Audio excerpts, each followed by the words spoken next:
We have a fleet of unidentified flying objects.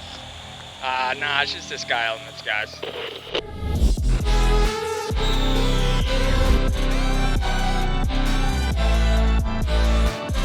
This is a Friday night in Roswell.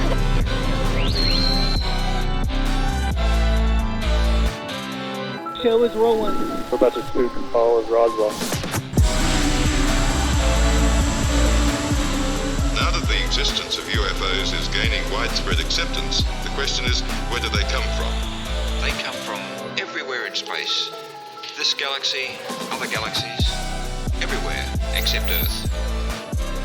You're talking about physical contact and proof from another system, another planet, another intelligence. That's got to be the biggest event in history, period.